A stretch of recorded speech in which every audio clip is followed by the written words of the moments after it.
Bonjour à toutes et à tous et bienvenue au flash de 10 heures sur les antennes de la RTB.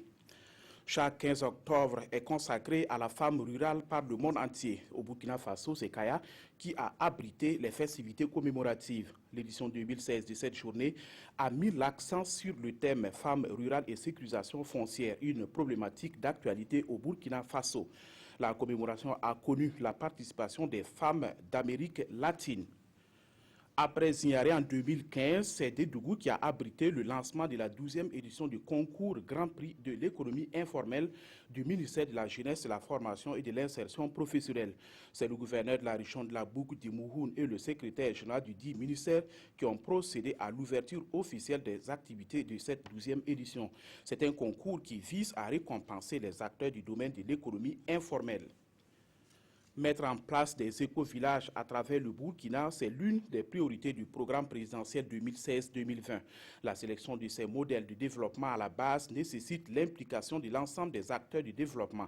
Ce mercredi 12 octobre à Zignaré, acteurs privés, du public et leurs partenaires se sont retrouvés pour désigner l'éco-village du plateau central. Environ 2000 éco-villages devront être effectifs d'ici à 2020.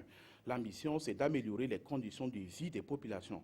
Les secteurs comme l'eau potable et les énergies renouvelables sont en ligne de mire. Ouvert le 13 octobre dernier, le Festival des musiques du monde et des arts d'Afrique a refermé ses portes le 15 octobre à Tanger, au Maroc. Cette première édition a mis en lumière des groupes musicaux venus de 8 pays du monde, mais aussi des artistes plasticiens. Invité d'honneur de ce festival, le Burkina Faso a répondu présent à travers des prestations musicales et des expositions. La promotrice de ce festival, Elise Dinche Kouké, se félicite de la tenue de cette première édition. Elle annonce son intention d'organiser la 3e édition de l'événement au Burkina Faso en 2018. À noter que ce festival est un rendez-vous culturel et artistique annuel. Il est organisé par la Fondation Dinche Kouké pour la promotion des arts et de la culture.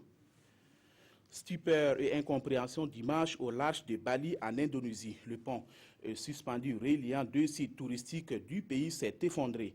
L'infrastructure, qui ne peut être traversée qu'à 2 roues ou à pied, a précipité à la mer motos et piétons. Bilan, au moins 9 morts et une trentaine de blessés. Selon les autorités, aucun touriste ne figure parmi les victimes. De nombreuses personnes empruntaient le pont au moment du drame. Une surcharge pourrait expliquer l'effondrement de l'ouvrage.